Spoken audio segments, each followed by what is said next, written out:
जय श्रीराम. आज श्रीरामचरितमानस भाग 173.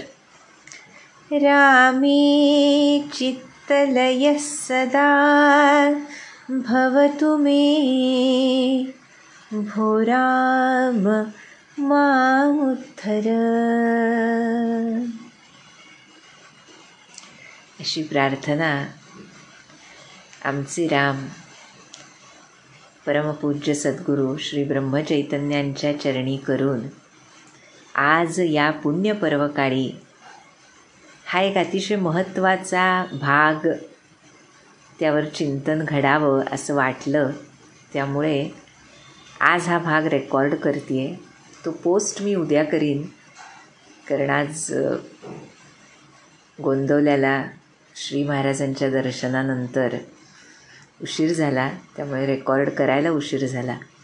पण आजचा जो भाग आहे तो आज माझ्यासाठी, म्हणजे आमच्यासारख्या अनेक शिष्यांसाठी, जे शिष्य होऊ इच्छितात, खरे शिष्य, त्यांच्यासाठी महत्त्वाचं आहे. कारण महात्मा भरतानं आम्हाला भक्तपण काय असतं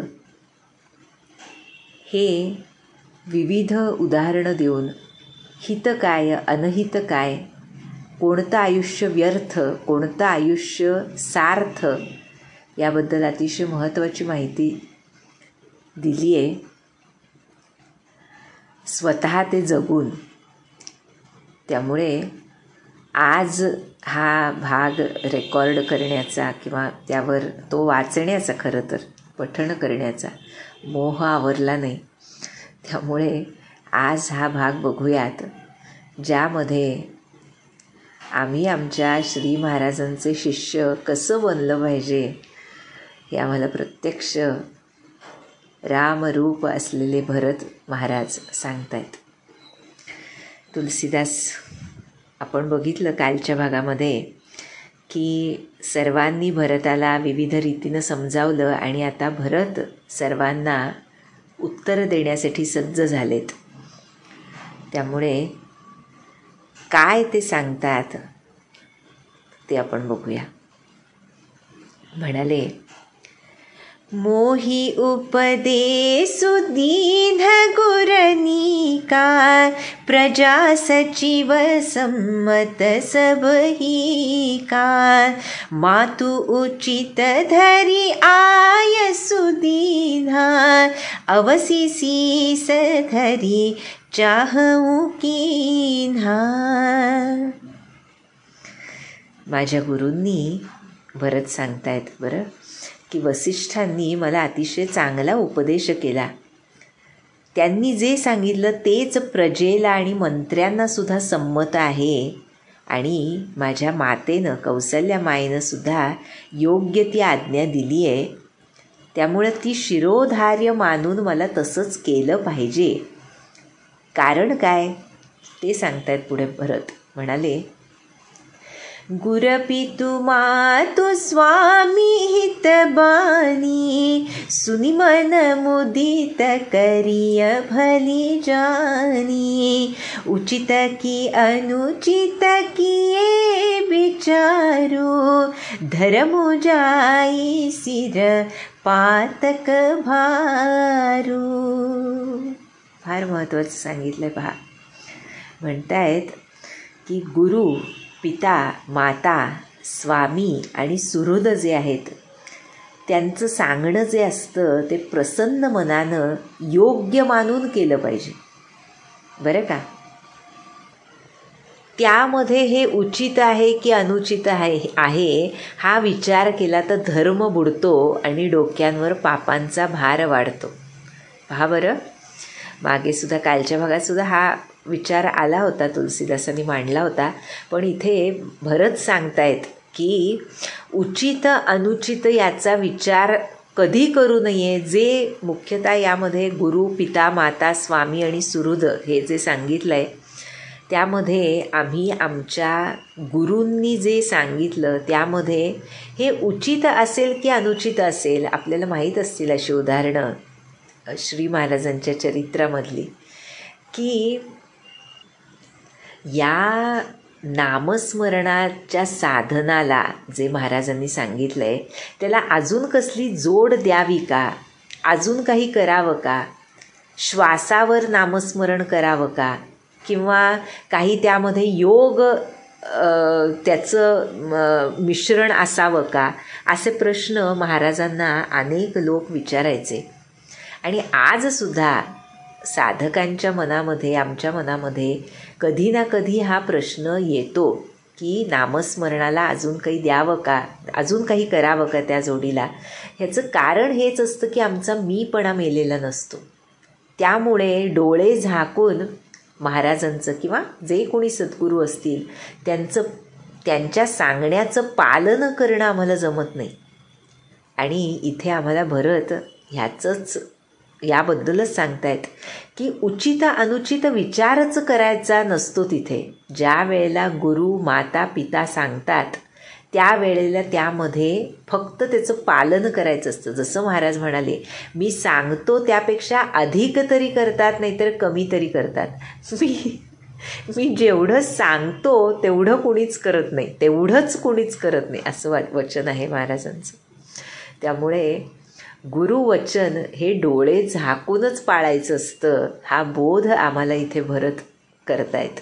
आणि नाही केलं तसं तर धर्म बुडतो. कारण धर्म काय, गुरु आज्ञा पालन हाच धर्म. किंवा इथे म्हटलं डोक्यावर पापांचा भार वाढतो. कारण गुरु आज्ञा पालनाचा धर्म पाळला नाही तर आम्ही जे करतो ते आम्हाला कर्मबंधनात अडकवतं. आणि कर्मबंधन हेच एक प्रकारे पाप आहे. त्यामुळे इथे त्यांचं सांगणं प्रसन्न मनानं स्वीकारावं हे आम्हाला भरतांनी सांगितलं. पुढे म्हणतायत, तुम्ह तौ देहु सरल सिख सोई, जो आचरत मोर भल होई. यद्यपि यह समुझत हउनी के, तदपि होत परितोषु न चीके. ज्या वागण्यानं माझं भलं होणार आहे तोच सरळ उपदेश तुम्ही केलाय मला. आणि मी हे सर्व योग्य प्रकारेच समजतोय. तुम्ही जे सांगताय ते अनुचित आहे असं मी म्हणतच नाही. पण तदपि होत परितोषुन जीके, तरी माझ्या मनाचं समाधान होत नाही. बरं का, म्हणजे इथे मी आज्ञेच्या विरुद्ध वागतोय असं समजू नका. कारण तुम्ही सांगताय ते अनुचित आहे म्हणून मी विनंती करतोय असं नव्हे. पण मी जे सांगतोय ते तुम्ही ऐकून तरी घ्या असं भरतांना सांगायचंय. त्यामुळे म्हणतायत, अब तुम्ह बिनय मोरी सुनिले हो, मोहि अनुहरत सिखावनु देहु. उतरु देहु क्षमब अपराधु, दुखित दोष गुण गणहीन साधू. त्यामुळे माझ्या मनाचं समाधान होईना यासाठी सर्वजण तुम्ही माझी विनंती ऐकून घ्या आणि जे मला योग्य असेल माझ्या पात्रतेचा विचार करून मला शिकवावं. मी तुम्हाला उत्तर देतोय या अपराधाबद्दल मला क्षमा करा. किती विनम्र भाव आहे पहा. म्हणजे भरताच्या अंतःकरणातला कोलाहल बघितला तरीसुद्धा या शांततेनं तो उत्तर देऊ शकतायत. यावरूनच त्यांची स्थितप्रज्ञ स्थिती स्पष्ट होते. त्यांच्या अंतःकरणामध्ये जे सुरू आहे, स्वतःच्या बद्दल जी एक प्रकारची नकारात्मक भावना, ज्याचं शिखर गाठलं गेलेलं आहे केवळ रामाच्या वनगमनामुळे, त्यामुळे मी हे उलट उत्तर देतोय, त्या अपराधाबद्दल मला क्षमा करा म्हणतायत. त्यामुळे आणि पुढे म्हणतायत की सज्जन मनुष्य जे असतात, साधू लोक जे असतात, ते दुःखी जो मनुष्य आहे त्याच्या गुणदोषांचा विचार करत नाहीत. म्हणजे इथे सरळ सरळ कबुली दिली आहे की मी दुःखी आहे, त्यामुळे माझ्या मनामध्ये जो विचार आला आहे तो फक्त मी तुमच्यासमोर मांडतो मग तुम्ही मला सांगा. माझ्या दोषगुणांचा विचार करू नका, कारण मी दुःखी आहे. त्यामुळे पुढे म्हणतात, पितुसुर पुरसिय रामु बन करन कहु मोहि राजू एहिते जानहु मोर हित कयापन बडकाजू. माझे वडील स्वर्गाला गेलेत, सीताराम वनामध्ये आहेत आणि तुम्ही मला राज्य करण्यासाठी सांगताय. यामध्ये तुम्ही माझं कल्याण आहे असं समजून हे सांगताय की एखादं मोठं कार्य होण्याची आशा तुम्हाला आहे म्हणून तुम्ही सांगताय. काय पहा, सहज आठवलं, कैकई माता जेव्हा हे कैकई प्रदेशला जाण्याच्या अगोदरसुद्धा असा एका ग्रंथांतरी प्रसंग आहे की तिच्या मनामध्ये अधूनमधून हा विचार येत असतो. मंथरेनं सुरुवातीपासूनच तिच्या मनामध्ये हे विष पेरायला सुरुवात केलेली असते. त्यामुळे सहज बोलता बोलता जेव्हा कैकई माता म्हणते भरताला की तुझ्यासारखा योद्धा, तू रामापेक्षा कमी आहेस असं समजू नकोस. आणि त्यावेळेला जे उत्तर भरत मातेला देतो ते असं सांगितलं आहे ग्रंथांतरी की माते, तुला तसं वाटत असेल, पण मी जाणतो माझ्या राम भैयासारखं दुसरं कोणी असू शकत नाही. आणि आयुष्यभरापर्यंत माझी एवढी एकच इच्छा आहे की मी त्या रामांच्या छत्रछायेखाली राहावं, त्यांच्यापेक्षा वरचढ व्हावं ही इच्छा माझ्या मनात जन्मच घेऊ शकत नाही, कारण ते शक्यच नाही. माझ्या रामांसारखं कोणी नाही, असं उत्तर भरतानं त्यावेळेला मातेला दिलेलं असतं. आणि त्यामुळे इथे विचारत आहेत की माझ्याकडून मोठं कार्य होण्याची आशा वाटते का तुम्हाला, की यामध्येच माझं कल्याण आहे असं वाटतंय.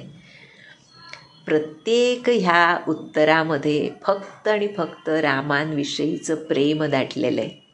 यामध्ये आपल्याला वाटत असेल की भरत स्वतःबद्दल सांगतोय किंवा आपल्या राज्याबद्दल सांगतोय किंवा ह्या राजपरिवाराबद्दल सांगतोय, पण ह्यापैकी कोणताही विचार भरताच्या अंतःकरणात चुकूनसुद्धा प्रवेश करू शकत नाही.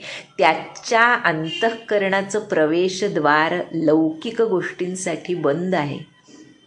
त्यामध्ये फक्त आणि फक्त एका रामांचा प्रवेश होऊ शकतो. प्रवेश होऊ शकतो म्हणण्यापेक्षा त्यांचं ठाणच आहे तिथे. त्यामुळे त्याच्या प्रत्येक उत्तरामध्ये फक्त रामप्रेम दाटलेलं आहे. आणि म्हणून म्हणतायत की दोषगुणांचा विचार करू नका माझ्या. आणि आता सांगतायत की कल्याण कशामध्ये आहे बरं का. फार महत्त्वाच्या आहेत सर्व चौपाया यानंतरच्या. म्हणतायत, हितः मारसिय पति सेवकाई सोहरी लीन मातु कुटिलाई मैं अनुमानी दीख मन माही आन उपाय मोर हित नाही. सर्वांना संबोधून म्हणतायत, माझं कल्याण हे फक्त सीतापती श्रीरामांच्या सेवेमध्ये आहे, जे माझ्या मातेनं हिरावून घेतलंय माझ्याकडून, दुष्टपणानं कुटिलाईनं हिरावून घेतलंय. केवढी मोठी गोष्ट सांगितली पहा. भक्ती म्हटलेलं नाही इथे, प्रेम म्हटलेलं नाही इथे, सेवा म्हटलंय. हा खूप मोठा एक स्वभाव असतो भक्तांचा.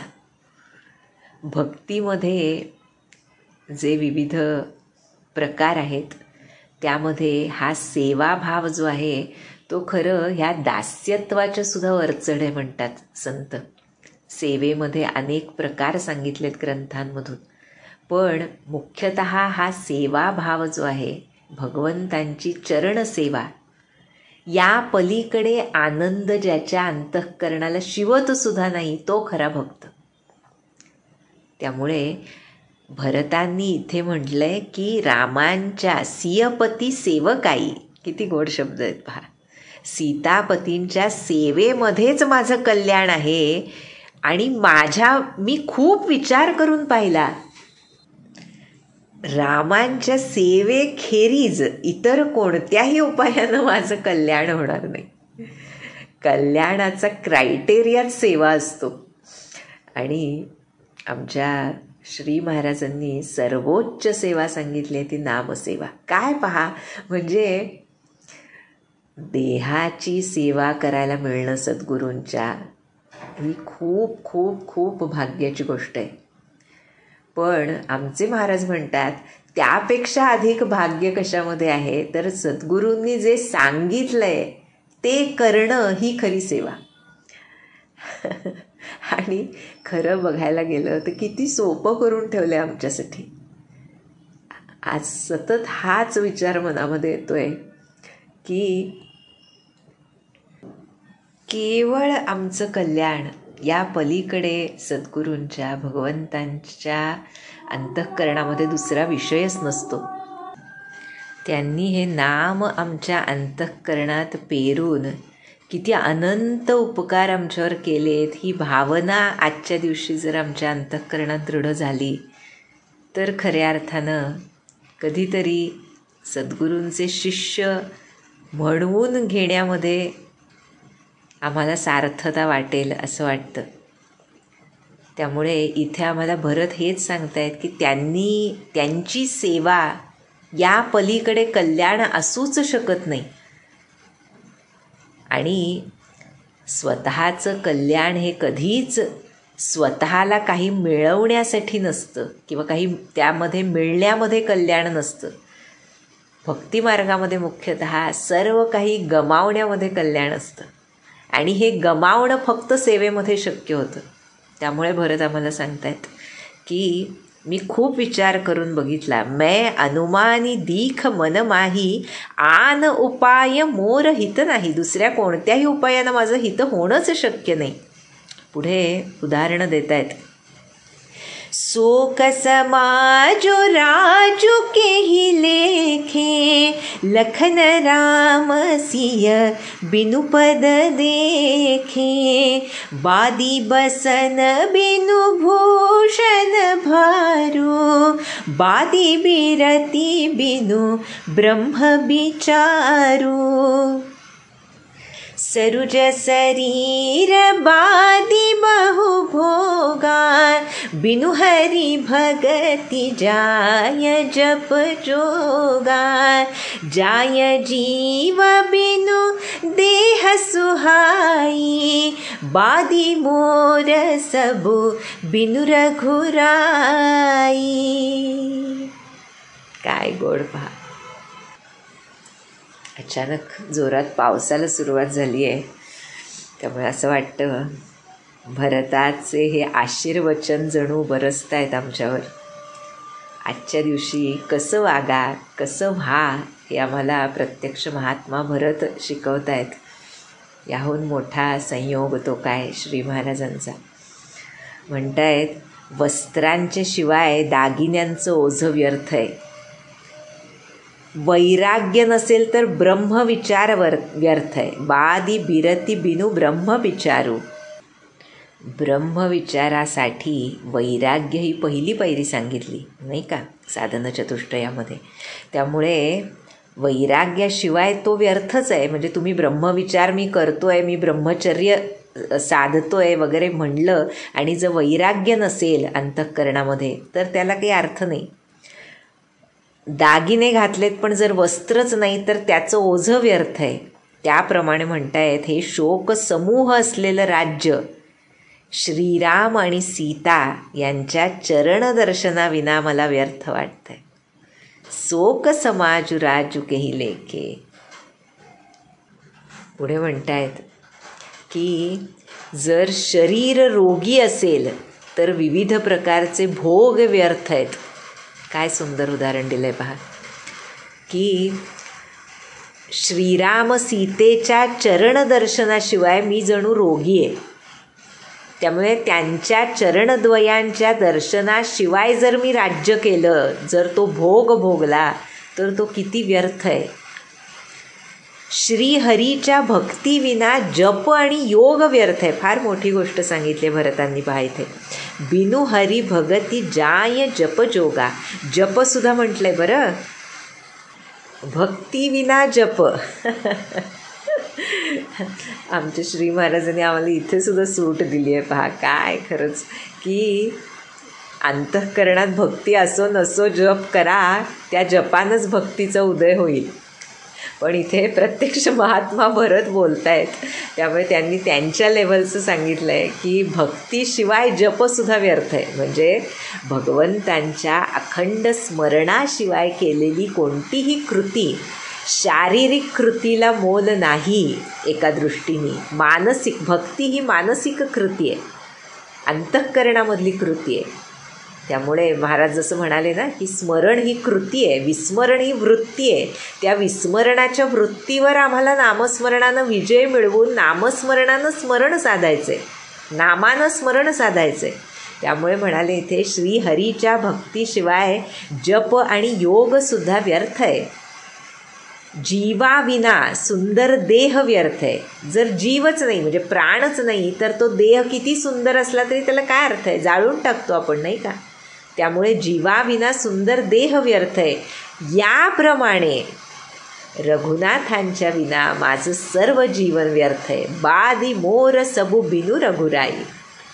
काय खरंच हे काय म्हणजे बंधू प्रेम. आपण लौकिकदृष्ट्या बघितलं तर हे भ्रातृप्रेमच ना. भक्त भगवंत असा संबंध आहे, पण लौकिकार्थानं हे बंधू आहेत दोघं. जर ह्या आदर्श डोळ्यांसमोर ठेवला तर प्रत्येक नातं किती सुंदर होईल. पण अर्थात इतकं सोपं निश्चित नाही.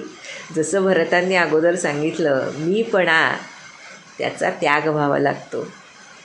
मी लहान आहे, मी कमी आहे, माझ्यामध्ये त्यांचं दास्यत्व करण्यामध्येच श्रेष्ठत्व आहे, हा भाव अंतःकरणामध्ये निपजणं महाकर्म कठीण आहे. केवळ भगवंताची कृपा असेल तरच तो सेवाभाव अंतरात उमटतो. त्यामुळे हे सर्व सांगून आता भरत स्वतःला दोष घेत आहेत. म्हणाले, जाऊ राम पही आय सुदेहू, एकही आक मोरहित एहू, मोहि नृप करी भल आपन चहू, सो स्नेह जडता बस कहू. असं आहे, त्यामुळे श्रीरामांजवळ जाण्याची मला आज्ञा द्या. भरतांच्या अंतःकरणातला स्नेह आभाळातून बरसतोय. काय खरं, काही आभाळ नव्हतं, काही नाही, इतका जोरात पाऊस येतोय. भरत पुढे म्हणतायत, यामध्येच माझं हित आहे. रामांजवळ मी गेलो, त्याची आज्ञा तुम्ही मला दिली तर त्यामध्ये माझं हित आहे. आणि तुम्हाला असं का वाटतं की राजा बनवून आपलं कल्याण होईल? तुम्ही हे केवळ मोहामुळे म्हणताय बरं का. का बरं? पुढे म्हणाले, कैकेयी सुव कुटिलमती, राम विमुख गत लाज, तुम चाहत सुख मोह बस, मोहि से अधम के राज. कितीही म्हटलं, किती सर्वांनी समजावलं तरी भरतांच्या अंतःकरणामधली ग्लानी पूर्णपणे गेलेली नाही.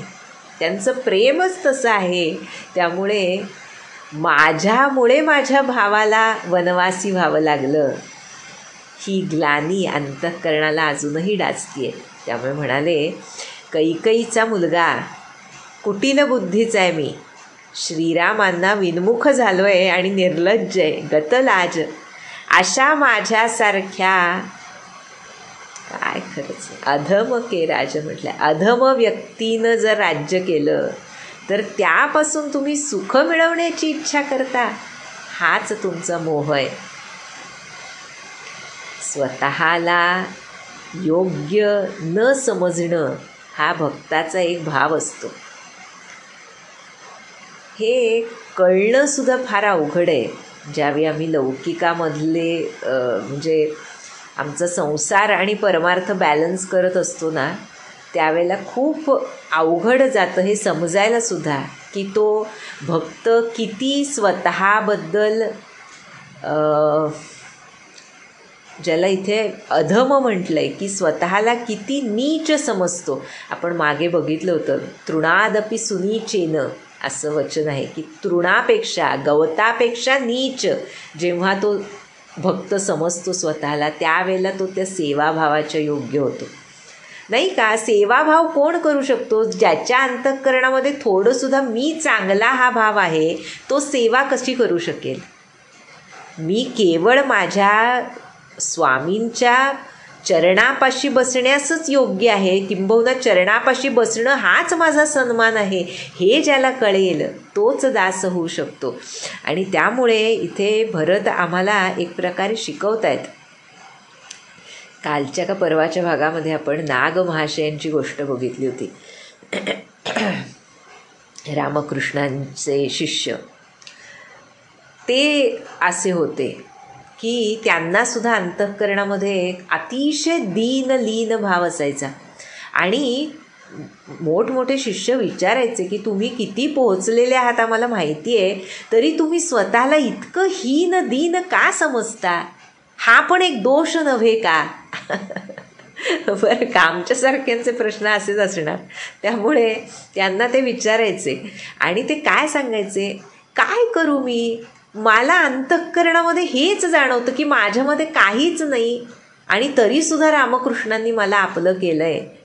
त्यामुळे त्यांचा सेवाभाव तर खूप मोठी गोष्ट आहे. मला त्यांच्या शिष्यांचं, जे त्यांच्याजवळ येतात, शिष्य पण म्हणले नाही आहेत खरं ते, हू एव्हर कम्स टू रामकृष्ण, त्यांची सेवा करायला मिळणं हेच माझं महत्भाग्य आहे.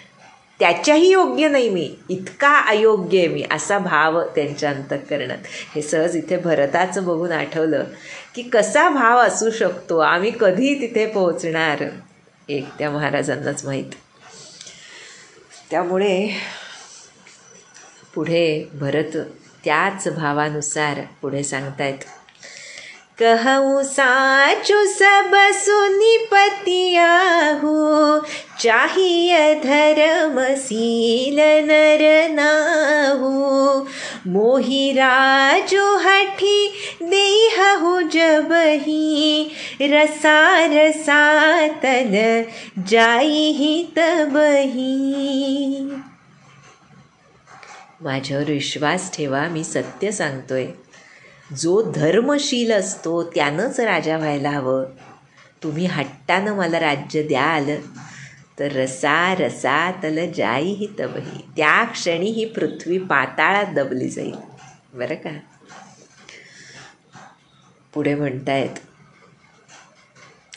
मोहि समान को पाप निवासु, जेहि लगी सिय राम बनवासु, राय राम कहू काननु दीना, बिछुरत गमनु अमरपुर कीन्हा, मैं सठु सब अनरथ करहे तू, बैठ बात सब सुनऊ सचेतु, बिनु रघुबीर बिलोकिय बासु, रहे प्राण सही जग उपहासु.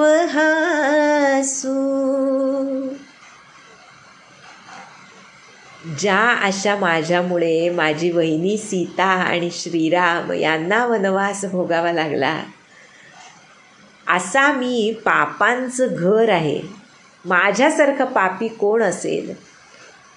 राजांनी रामाला वन दिलं आणि त्यांच्यापासून विरह होताच स्वतः स्वर्गाला गेले, आणि या सर्व अनर्थाचं कारण मी आहे. पण असा दुष्ट असून सुद्धा, शुद्धीवर असून या गोष्टी मी ऐकतोय. रघुनाथांशिवाय हा राजप्रासाद बघून सुद्धा आणि जगाचा उपहास सहन करत सुद्धा हे प्राण अजून उरलेत. याचं कारण काय असावं तर म्हणतायत, राम पुनीत विषय रस रूखे, लोलुप भूमि भोग के भूखे, कह लगी कहूँ हृदय कठिनाई, निदरी कोनी सूझेहि लही बड़ाई. याचं कारण हेच असावं म्हणतायत की हे प्राण श्रीरामरूपी पवित्र अशा प्रेमरसामध्ये खरोखरीनं आसक्तच झालेले नाहीत. हे लोभी प्राण माझे राज्य आणि भोगांचेच भुकेले असले पाहिजेत. किती कठोर आहे माझं हृदय, काय सांगू. वज्राला सुद्धा कठोरपणामध्ये लाजवून माझ्या हृदयानं मोठेपणा मिळवलाय. असं कठीण माझं हृदय आहे. किती स्वदोष, कोणताही दोष नसताना सुद्धा आपल्या आराध्याचे कष्ट सहन न होऊन भक्त कसा स्वतःवर घेतो ह्याचं हे उदाहरण आहे. खरोखर हे वाचताना वाटतं, सर्वांतर्यामी रामांना आपल्या लाडक्या भरताचे हे शब्द बघून काय वेदना झाल्या असतील. किती त्यांचं अंतःकरण रुदन केलं असेल त्यानं की नाही रे भरता, तू नाहीच असा. आणि भरताला ह्याची पूर्ण जाणीव येईलच पुढे की फक्त सीताराम असे आहेत ज्यांना माहिती आहे की मी निर्दोष आहे. पण प्रत्येकाच्या अंतःकरणात कुठंतरी माझ्यामुळं हे झालं हा भाव आहेच. महात्मा आहे भरत, सिद्ध आहे, सिद्ध भक्त आहे. त्यामुळे प्रत्येकाच्या अंतःकरणाची भरताला पूर्ण कल्पना आहे. त्यामुळे ह्या दोष हे सर्व ते त्या राजदरबारासमोर इतक्या लोकांसमोर भरत मांडतायत. आज इथेच थांबूया. अजून भरत बरंच स्वतःबद्दल आणि सीतारामांबद्दल सांगणार आहेत. यामध्ये जसं म्हटलं, भक्तानं दासानं कसं असलं पाहिजे याचा हा आदर्श आहे. म्हणजे आम्ही सद्गुरूंना, भगवंतांना जे सर्वोच्च स्थान देतो ते आम्ही फक्त म्हणतो का खरंच आमच्या अंतःकरणामध्ये ते सर्वोच्च स्थान त्यांच्याबद्दल आहे. अनंत कोटी ब्रह्मांड नायक म्हणतो ते स्थान आमच्या अंतःकरणात खरंच आहे का. आणि जर असेल तर आमचं दास्यत्व किती धगधगीत असलं पाहिजे. लक्ष्मण, भरत ही सर्वोच्च उदाहरणं आहेत. पण कधी ना कधीतरी तसं मला व्हायचं आहे हा भाव तरी आमच्या अंतःकरणात येतो का, ह्याची चाचपणी आजच्या पुण्य पर्वकाळात करण्याचा हा सुदिन आहे.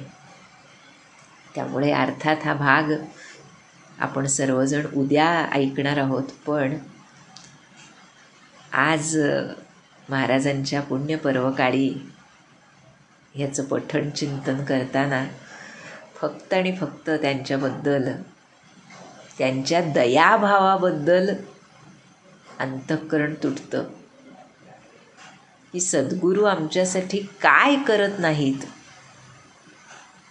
आणि आम्ही केवळ पारमार्थिक नाही म्हणून आमचं लौकिकसुद्धा सांभाळण्याचं कार्य, महत्कार्य ते करतात. आणि आम्हाला पुन्हा सांगतात की आता तुम्ही माझे झालात, काळजी सोपवावी मला. आता काळजी करू नका. आता फक्त काळजी कशाची करा तर मी दिलेल्या नामाची काळजी करा. ती सुद्धा काळजी म्हणून म्हणतच नाहीत ते म्हणतात की काळजीपूर्वक नामस्मरण होईल एवढी दक्षता घ्या, सावधपणा बाळगा. आणि मग विवेक आणि वैराग्य कधी तुमच्या अंतःकरणात निपजेल हे तुम्हाला सुद्धा कळणार नाही. कारण विवेक वैराग्याचे मुकुटमणी असे सद्गुरू, अखंड त्यांचा वरदहस्त आमच्यावर आहे. त्यामुळे त्या वरदहस्ताखाली इथे जसं भरत म्हणतायत की मला केवळ श्रीरामांच्या छत्रछायेखाली राहायचं आहे, तसं आम्हालासुद्धा आमच्या रामांच्या, आमच्या श्री महाराजांच्या छत्रछायेखाली त्यांनी अखंड ठेवावं आणि त्यामध्येच आम्हाला आनंद, आयुष्याचा, जीवनाचा आनंद गवसावा, हीच त्यांच्या चरणी प्रार्थना करूया. जानकी जीवन स्मरण जय जय राम.